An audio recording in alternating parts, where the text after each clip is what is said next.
Juan-o's world. My baby mama trippin', she been going through my phone. Tired of me cheating, I can't leave these hoes alone. Spotify, where I got 1 billion streams, right? My publisher hit me. I said, break that down, how much money is that? That shit wasn't even $45,000. That's crazy. That is fucking crazy. Yeah. On the streaming side, it's terrible.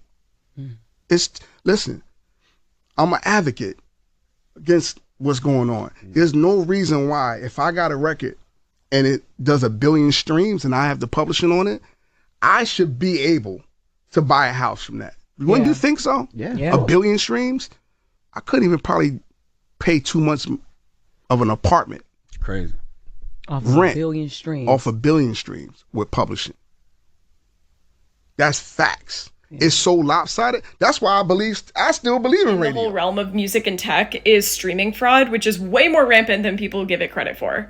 Basically, late last year, Drake initiated legal action, not a fully fledged lawsuit, but some form of legal action against Universal Music Group, who put out Not Like Us by Kendrick Lamar. And Drake accused UMG of making it a mega hit by streaming fraud, basically. At the time that this legal action came out, I took a read because obviously accusing the largest music company in the world of streaming fraud is a huge deal. But I found quite a few places where things felt inconsistent or a little dubious. So in this newsletter, I wanted to break down for my readers exactly what some of the weak points might be. So let's go through a quote from the legal action that I pulled out for this story. Quote, UMG could have refused to release or distribute the song or required the offending material to be edited and or removed, Drake's lawyers wrote in the court document. Quote, but UMG chose to do the opposite. UMG designed, financed, and then executed a plan to turn Not Like Us into a viral mega hit with the intent of using the spectacle of harm to Drake and his businesses to drive customer hysteria and, of course, massive revenues.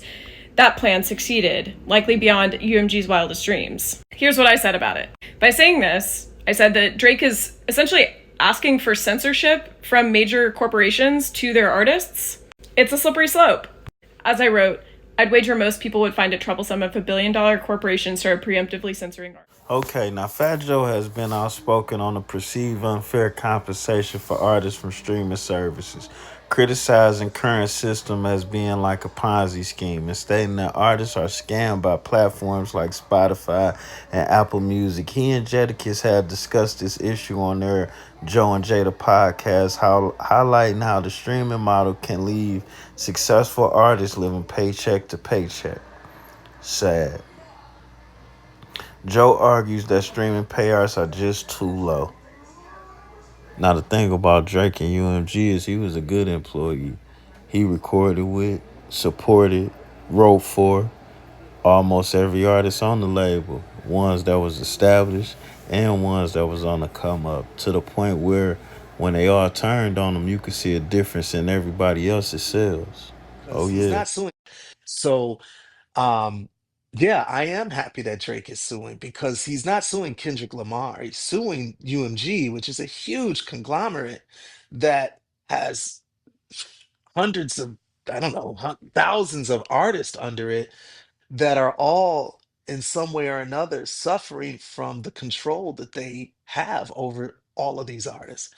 And they are taking all of this excitement that this music creates, the statistics, the analytics, and using it against the very artists that they're getting all of this stuff from. And yeah, I definitely am on the side of artists striving to become free from that and independent from that and have their own voice. I'm on the side of what Prince was doing years ago, trying to create ways for artists to have an independent route. And I feel that Drake is doing the same thing right now, and I applaud that. I think that that is an artist movement, and I Now, the problem is all of these artists who are also signed to UMG that has so much disrespect to shoot at Drake, they forgot that they also had a problem with the streaming payouts and how they were compensated.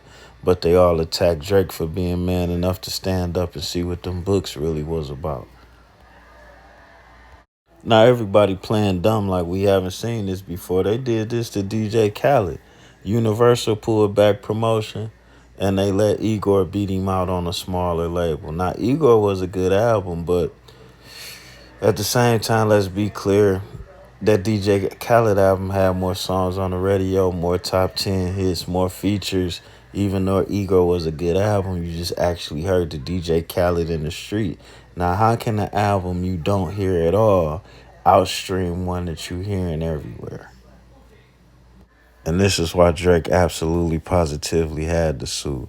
You talking about taking the single-handedly biggest artist in the world right now and devaluing him right before contract negotiation time, while upping the value of a lesser artist who you utilized him to help put on simultaneously. Yeah, I would have to agree that there was a conflict of interest no matter how much money had been invested in this guy, especially seeing how it may have been a change in deal going forward. Now, what you got to remember is streaming is so bad that a lot of these guys that's dissing and hating on Drake also are guys that sold their catalogs. And they sold their catalogs because the publishing side of what you're supposed to get paid of is very minuscule. And then it's like, well, whoever owned the masters getting 80%. So even if you own your masters, you still divvying up that 80% with the label. And then who's to say what percentage of all the money collected belongs to you? It's a real shady game, and that's why a lot of people are doing what they're doing. But that's also why Drake is doing what he's doing. And this is where I take offense at, because all of these people have just bent over and took it. And who comes in to stand up and be a man? Little old light-skinned singer boy.